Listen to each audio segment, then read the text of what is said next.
Well, I don't usually say this very often, but I failed. I royally failed.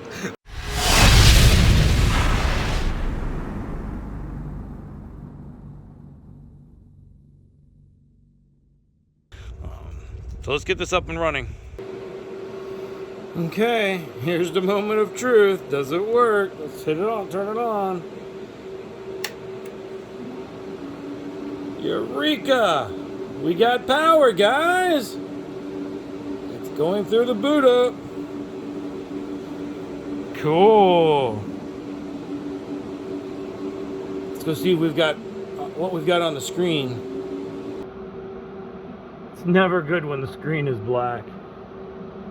Let's go see what I gotta do. The fun part about building a new rig. Well, it's tried to post a couple of times. I have a theory, but I need to test it first.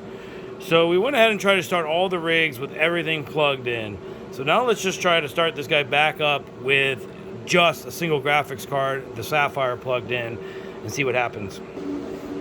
Okay, I went ahead and plugged everything but the single card, which should be the Sapphire one, I hope. And let's see if this one will post for us. So it's been several hours now, and after some serious troubleshooting, it wasn't what I initially thought it was. I thought it was the pixel patcher, mainly because I am running an AMD card. And if you're not familiar, anytime you run more than 3 AMD cards, you have to run a pixel patcher software on it. Sometimes the machines won't boot. Anyway, it's just random different effects from it, depending on the card's age and different things. But that did not solve my problem. And it was very strange to me because I actually ran a test before I ever started filming this to running both cards. So I have both drivers installed on this rig. I can have AMD and NVIDIA. And with the AMD drivers installed, I was able to mine, Raven with the 4 gig card over here.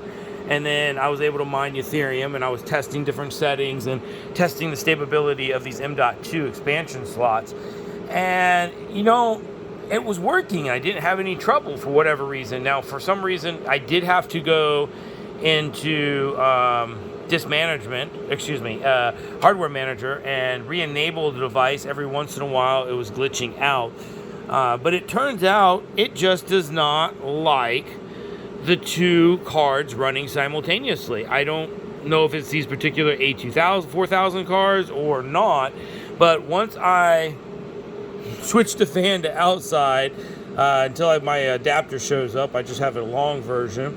So I wanted to go ahead and see if I can get just 1 card up and running, and everything's running very smoothly.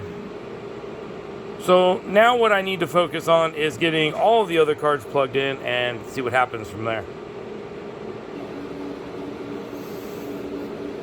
Okay, I've got them all plugged in, but the AMD card, I've left that one unplugged right there. So let's see if we get to a post or not. Yes. We got past the white light. Let's go check the screen. I take that back. I was wrong. Well, I don't usually say this very often, but I failed. I royally failed. But at least I can admit it when I fail. If you guys got any clues on helping me on this one, I am curious, because I cannot figure this out for the life of me. I gave up and switched the motherboard out. I tried everything, guys. I mean, I just could not get more than one A4000 to run on that motherboard. This tough gaming motherboard, I don't know what I was doing wrong, but I could not get more than one A4000 to run, and I could get it right here, the Sapphire card to run with it. So I get 2 cards to run on here, but only one A4000. Every time I put another A4000 on here, it broke. And this is in Windows, right? So then I tried switching everything you can imagine, like switching the cards. Maybe the A4000 is bad. Then we switched the drive, or the risers, thinking the risers were bad. I was using these M.2 risers also, so that we can plug 6 cards into this motherboard. So I thought these were the problems. I tried pulling these out. I tried switching them. I mean, we spent hours trying to switch everything around to figure out why this board would not run it. So then we go to the BIOS and try turning things on and off in the BIOS, making different adjustments. Googled. We even Googled it. Tried everything that was in Google. Guys, I'm stumped. Could not figure this one out whatsoever. But we just went back to the good old classic ASRock H81 Pro BTC board that I've had around for a while. Plugged and played. We're up and running. These cards only have DVIs out, so I had to kind of switch the fan to the outside temporarily just so I can get the display out on this rig here. Gotta love Amazon one-day shipping. Just picked up one of these adapters, so I'll get a 90-degree plug, as you can see here, and it'll plug straight in, and I'll be able to put the fan back into place. But yeah, this turned out to be much more difficult than I was expecting, and it turned out to be something to do with the motherboard, and I'm extremely puzzled.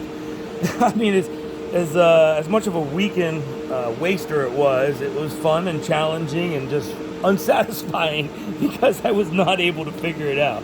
But at least the rig is up and running, and let's go take a look at the screen. And there we go. We're running it in Hive OS. I did want to run it in Windows.